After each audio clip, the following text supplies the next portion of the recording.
Hello traders, Yolanda here with extraordinarytrading.com. Today is Sunday, May 3rd of 2015, and I am sipping on a warm cup of organic roasted dandelion root. And by the way, it's really great for your liver. So for those of you who are into organic foods and natural products, just a tip for you. But on to the purpose of this video. I am starting a new series on my channel, and it is a weekly trading challenge. Now don't worry, I am not going to be asking you to stuff your mouth with marshmallows and say chubby bunny or to dump buckets of ice water on top of your head. These are all practical tips that are geared towards helping you to improve the results of your trading. Now, before I tell you what this week's challenge is, I want to share with you a story that actually inspired this week's challenge. So if you follow me on Twitter or Facebook, you may already know that a couple of weeks ago, I opened a new trading account and I deposited just $200 in that account. And my goal was to see how quickly I could grow a small account. Now, my typical style of trading is swing trading. However, I know how to scalp and I know how to intraday trade. And in fact, those latter two strategies are what I used in order to trade that account. Now, during the first day, I had that account up to about $956. So from $200 to around $956, which was great. Then a few hours later, so about 28 hours after I opened the account, I had it up to about $1,426, somewhere around there, okay? So I was really excited and thought, oh, this is awesome. However, I had not slept. I had not gotten any sleep. I had been up for well over a day. I had been up before I opened the account, and I made a mistake in that I told myself, I'm not going to go to sleep until I get this account up to $2,000. Now, I am a goal-oriented person. I set goals in pretty much every aspect of my life. It fits my personality, and it is very common for me to set trading goals. However, considering that I had not had any sleep in well over a day, I was not in any position to actually set a goal that would require me to stay up even longer in order to attain that goal. I wasn't thinking logically, basically.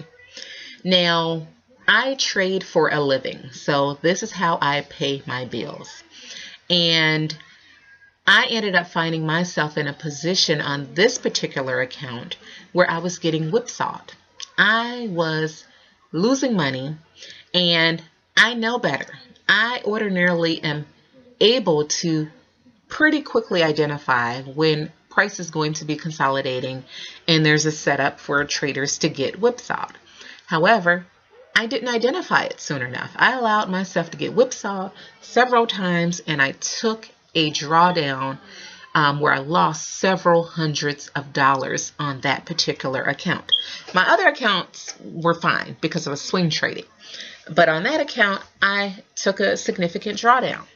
Now, add to that the fact that I had made lunch plans with a friend whom I had been trying to get together with for months. So we would make plans and then we would have to cancel and make plans and cancel. And I mean, this had happened over and over again.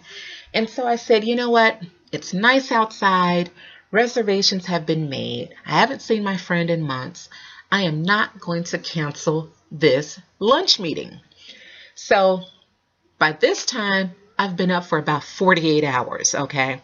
I'm tired. However, I decided I'm going to go ahead to lunch, and I made another mistake. I had an active trade going, which is not uncommon for me. I frequently will have trades going almost around the clock. And, you know, I'll have trades that are active while I go to lunch or other events, and it's not a problem. However, I always place a stop loss before I leave.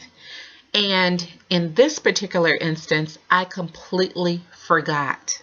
I went for lunch for a couple hours. I got back home and I was like, oh, shoot. I was down a few $100s again. So by this time, I'm really getting frustrated with myself. And I believe that I stopped trading at that point. I'll have to go back and look at my records, but I think I stopped at that point. Now, one thing that I do, and I have done this for years, is I always go back and review my past trades. I review the ones that were profitable and the ones that were losers. And it's been one of the best things that I have done for my trading career, and that it helps me to improve continuously by assessing my previous trades, my thought process in entering those trades and how I manage them, and all of those types of things. But one thing that I had not been doing was I hadn't really been focusing a whole lot on my psychology and physical state when I enter and exit those trades. Now, I have a very high win to loss ratio. Almost all of my trades are winners on my swing trading account. So I haven't really had to focus too much on that. I've been able to get by focusing primarily on technical analysis and money management. Not to say that I don't think about trading psychology, because I absolutely do. And that has also helped me a lot with my trading results. But what I had not been doing is what I'm actually challenging you all with. And that is to, number one, I started thinking about what my physical state is before I enter trades. So I have actually started asking myself, okay, physically, are you well rested? Are you alert? Or are you fatigued or sleepy? And I'm documenting that. So I'm actually putting that directly into my trading log. Okay. Now, in addition to that, I am also asking myself the same questions, or the same question, after I get out of the trade. So I want to know, physically and psychologically, where am I at before and after the trade? So psychologically, the questions that I'm asking myself are you happy? Are you excited? Are you anxious or frustrated? Because I want to develop a pattern. I want to see a pattern of my physical and psychological states that are impacting my trading results. Okay? So what I began to notice was a pattern where pretty much every mistake that I was making was occurring during a certain time of day. So like I stated previously, I am usually trading every market. However, I noticed that almost all of my mistakes were occurring during a time of day when I am typically sleepy. So I was making illogical decisions during that time period. So that has helped me, because now I am avoiding trading during that time period. Okay. Then the second challenge, the second part of this challenge that I am asking you to do is to think about your physical and psychological breaking points.